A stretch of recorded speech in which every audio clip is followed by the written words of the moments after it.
जय हिंद दोस्तों। एक समय की बात है, हिमालय की खाड़ी के किनारे एक छोटे से शांत गांव में राज नाम का एक युवा लड़का रहता था। राज अपने क्रोधी स्वभाव और चंचल मन के कारण गांव भर में प्रसिद्ध था। उसका मन हर समय विचारों से भरा रहता था। सोचो कि उसके विचारों के तूफान ने उसके मन को एकदम बेचैन कर दिया था। उसके जीवन से शांति मानो गायब हो गई थी और वह हमेशा अपने ही ख्यालों में खोया रहता था और तनावपूर्ण जीवन जी रहा था। उनके अशांत मन और क्रोध के कारण उनके अपने परिवार के सदस्यों और गांव वालों से भी संबंध अच्छे नहीं थे, जिससे वह और भी अधिक अकेला और अपमानित महसूस करने लगा। वह और भी अधिक मानसिक तनाव की स्थिति में चला जाता है। एक समय की बात है, राज अपने गांव की गलियों में घूम रहा था। तभी उनकी मुलाकात एक बौद्ध भिक्षु से हुई, जो एक पेड़ की छाया के नीचे ध्यान में बैठे थे। बौद्ध भिक्षु के चेहरे से निर्मल शांति की आभा झलक रही थी। इस असीम शांति में राज बौद्ध भिक्षु की ओर आकर्षित हुआ। जब राज बौद्ध भिक्षु के करीब आया तो उसे अपने आसपास एक सकारात्मक ऊर्जा का एहसास हुआ। उसको एहसास हुआ कि इस असीम शांति और सकारात्मक ऊर्जा का स्रोत कहीं न कहीं इस बौद्ध भिक्षु के भीतर ही है। इसलिए वह वहीं बैठकर उसकी आंखें खुलने का इंतजार करने लगा। थोड़ी देर बाद जब बौद्ध भिक्षु की आंख खुली तो उसने एक युवा लड़के को अपने सामने बैठा पाया, जो बहुत तनावग्रस्त और नकारात्मक भावनाओं से भरा हुआ लग रहा था। राज ने बौद्ध भिक्षु को ओर उदार भाव से देखा और बहुत विनम्रता से कहा, मालिक, मेरा मन बहुत अशांत है और मेरे मन के विचार मुझे खाए जा रहे हैं। मुझे एक पल के लिए भी शांति महसूस नहीं होती। क्या आप मुझे सिखा सकते हैं कि मैं अपने अशांत मन को कैसे शांत करूं? बौद्ध भिक्षु ने राज की पीड़ा को समझते हुए करुणा दृष्टि से देखा और कहा, मेरे प्यारे बच्चे, मैं तुम्हें एक कहानी सुनाता हूँ। इस कहानी में मानसिक शांति और खुशी के रहस्य छिपे हैं। क्या आप कहानी सुनना चाहेंगे? राज ने हाँ में सिर हिलाया और पूरी एकाग्रता से कहानी सुनने को तैयार हो गया। उनके अंदर जिज्ञासा चरम पर थी। वो कहानी सुनने को बेताब था। बहुत समय पहले की बात है, एक नगर में शक्ति नाम का एक आदमी रहता था। शक्ति बेहद महत्वाकांक्षी व्यक्ति थे और उन्हें हर काम में लोगों से मदद की ज़रूरत पड़ती थी। यदि उसे किसी से असफलता और बुराई सुनने को मिलती थी तो वह गहरी चिंता और तनाव में चला जाता था। उसका मानना था कि सफलता और भौतिक शक्तियाँ वांछित खुशी देंगी, लेकिन वह जितना सफलता और प्रशंसा के पीछे भागता था उतना ही मानसिक तनाव में डूबता जाता था। लेकिन अचानक शक्ति का सामना उस समय के मशहूर बौद्ध भिक्षु से हो गया, जिसका नाम महाकौशल था। महाकौशल अपने शिष्यों को ध्यान की शिक्षा देते थे और वह स्वयं एक बहुत ही ध्यान मग्न और प्रबुद्ध व्यक्ति थे। महाकौशल की अद्भुत एकाग्रता से प्रभावित शक्ति ने उनसे अपने भटकते मन को शांत करने का उपाय जानना चाहा। शक्ति ने कहा कि महंत, मैं हमेशा सफलता के पीछे भागता हूँ और लगातार अधिक हासिल करने की कोशिश करता रहता हूँ, फिर भी मुझे कोई क्षणिक संतुष्टि या आत्मसंतुष्टि नहीं मिलती। इस निरंतर बेचैनी के बीच मैं शांति कैसे पा सकता हूँ? बौद्ध भिक्षु ने करुण दृष्टि से उसकी ओर देखा और उत्तर दिया, आपका मन एक अशांत नदी की तरह है जो हमेशा बहती रहती है। आप कभी भी शांत नहीं रह सकते।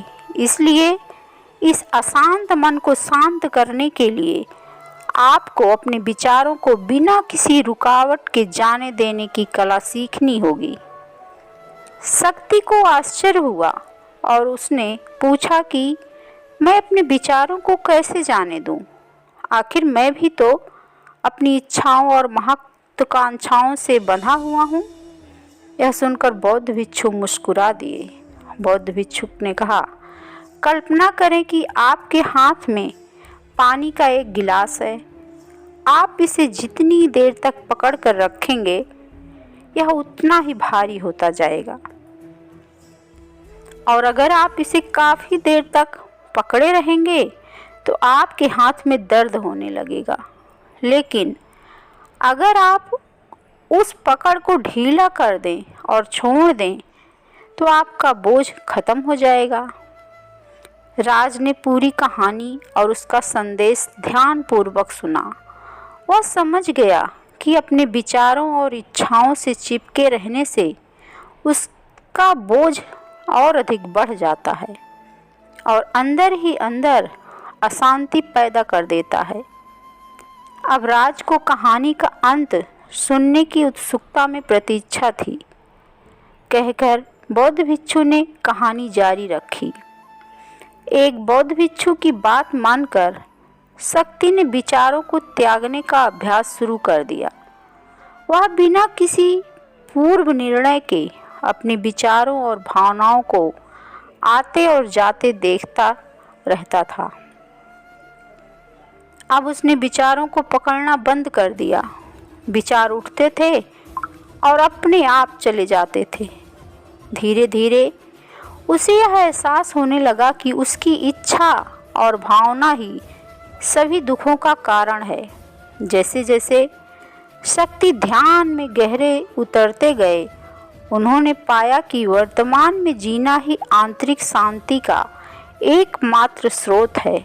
वह खुद को वर्तमान में स्थापित करके अपने मन की निरंतर बकवास से छुटकारा पा सकता था।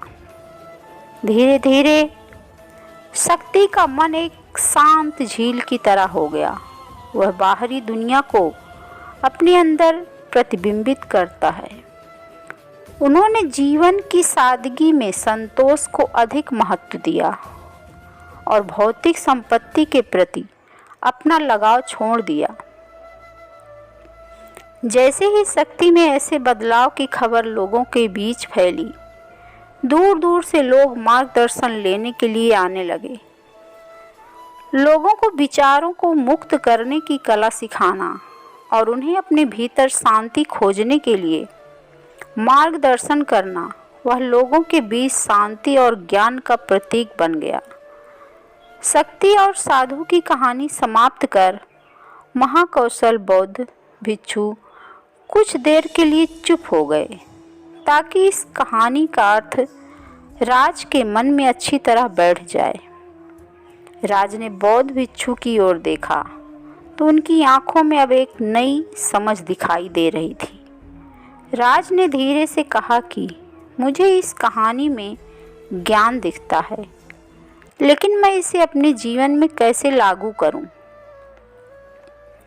राज के इस सवाल पर बौद्ध भिक्षु गर्मजोशी से मुस्कुराते हैं और फिर कहा कि अशांत मन को शांत करने का अभ्यास आत्म जागरूकता से शुरू होता है।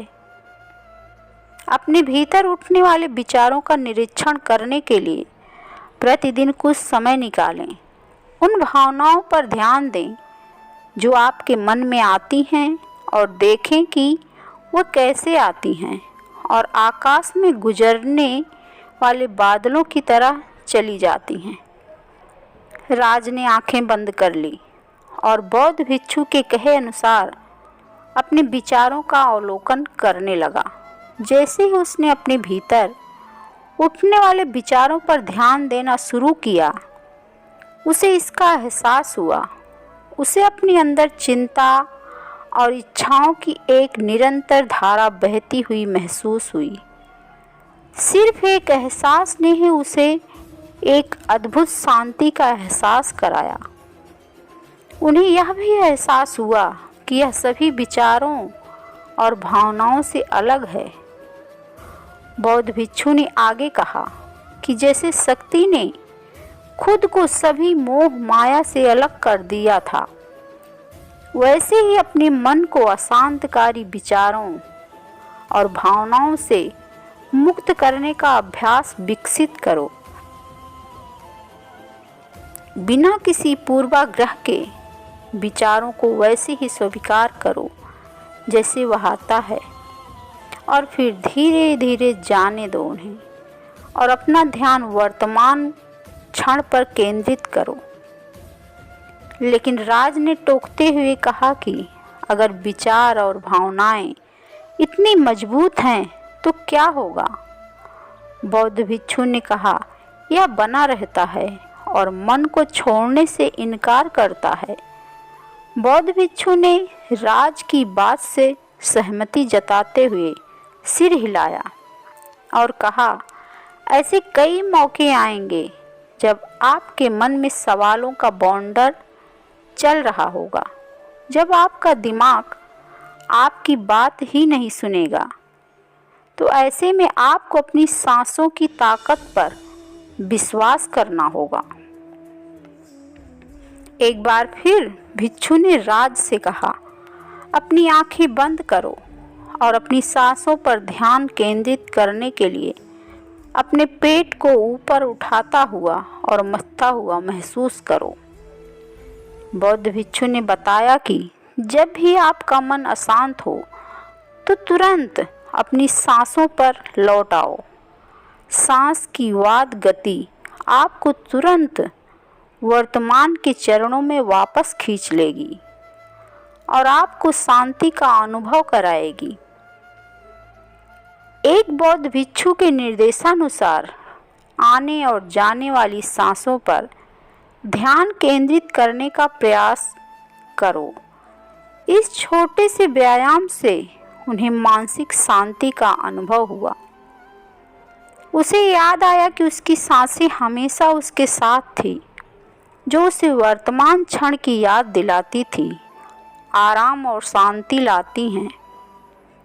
राज के इस विकास को देखकर बौद्ध भिक्षु मंद मंद मुस्कुराए और बोले, मेरे प्रिय, बेचैन मन को शांत करना एक ऐसा अभ्यास है जिसमें बहुत प्रयास और दृढ़ इच्छा शक्ति की आवश्यकता होती है,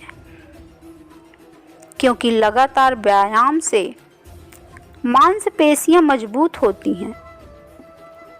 उसी तरह नियमित अभ्यास से मन भी शांत होता है। स्वीकृति में सिर हिलाते हुए इस बौद्ध भिक्षु को धन्यवाद देते हुए उन्होंने वादा किया कि आज से वह अपने अशांत मन को शांत कर सकेंगे और अपनी गैर शक्तियों को मुक्त कर सकेंगे। बौद्ध भिक्षु ने राज के कंधे पर हाथ रखकर कहा, मुझे आपकी क्षमता पर बहुत भरोसा है और आपको जल्द ही आंतरिक शांति मिलेगी। लेकिन याद रखो कि यह आसान नहीं होगा, लेकिन अगर आप दृढ़ इच्छा शक्ति और खुले दिल से प्रयास करोगे तो आप निश्चित रूप से वह शांति पा लोगे जो आपके अंदर है। उस दिन से राज अपने अशांत मन को शांत करने का प्रयास करने लगा और हर दिन ध्यान करने के लिए एक अलग समय निर्धारित किया। उसने अपने मन में उठने वाले विचारों को बिना किसी रोक टोक से जाने दिया और अपनी सांसों के जरिए खुद को वर्तमान में बनाए रखने की कोशिश की। समय के साथ अभ्यास करते हुए राज को अपने अंदर शांति का अनुभव हुआ। जैसे जैसे समय बीतता गया, राज को ज्ञान और शांति का स्रोत कहा जाने लगा। जैसे जैसे समय बीतता गया, उसको ज्ञान और शांति का स्रोत कहने वाले लोगों की संख्या असंख्य हो गई। ग्रामीण और अशांत मन को शांत करने के लिए राज के पास आने लगे। बौद्ध भिक्षुओं के शिक्षक दूसरों की मदद करते समय आत्म जागरूकता की शक्ति साझा करते हैं। बौद्ध भिक्षु आंतरिक शांति पाने की शिक्षा देते हैं। इसके साथ ही अपनी सांसों पर ध्यान देने और अपने विचारों को मुक्त करने की कला भी सिखाई। ऐसे निवासियों का विकास हुआ और उन्हें मन की अमूल शांति मिली। बौद्ध भिक्षु की शिक्षाओं और राज द्वारा संचालित अभ्यास के माध्यम से विचारों को त्यागने और वर्तमान में जीने की कला दूर दूर तक फैल गई। उन्होंने कई लोगों की जिंदगी बदल दी और जैसे जैसे समय बीतता गया उनकी जिंदगी और भी बदलती गई। राज का शांत प्रभाव उसके गांव की सीमाओं से परे तक फैला हुआ था। आसपास के गांव और शहरों से लोग राष्ट्र के परिवर्तन की कहानी सुनते थे, उनसे सलाह लेने आते थे। मन के बोझ तले दबे लोगों के लिए राज आशा की किरण बन गया। राज की शिक्षाएं केवल ध्यान और प्रवचन तक ही सीमित नहीं थी, बल्कि वह रोजमर्रा के काम जागरूकता के साथ करने पर ज़्यादा जोर देते थे। वह लोगों को अपनी भावनाओं के प्रति जागरूक रहने की याद दिलाते थे। इस बात पर ध्यान दें कि आप दिन भर में क्या करते हैं और अपने आसपास होने वाली घटनाओं पर आप कैसे प्रतिक्रिया करते हैं। हर काम पूरी जागरूकता के साथ करें। जब आप खाएं तो प्रत्येक टुकड़े के स्वाद का आनंद लें। जब आप सूरज की रोशनी के सामने खड़े होते हैं तो उसकी गर्मी महसूस करें। लोग क्या कहते हैं उसे ध्यान से सुनें और समझें। छोटे छोटे बदलावों से लोगों के जीवन में चमत्कारिक परिवर्तन आते हैं। राज की शिक्षाओं से लोगों ने सीखा कि जीवन का आनंद वर्तमान में जीने में है। दोस्तों, यह कहानी का अंत है। आशा करती हूँ कि आपको इससे बहुत कुछ सीखने को मिला होगा। प्लीज़ हमारे चैनल को सब्सक्राइब करें और वीडियो को लाइक और शेयर करें। कमेंट करके ज़रूर बताएं इसमें क्या कमी रह गई है।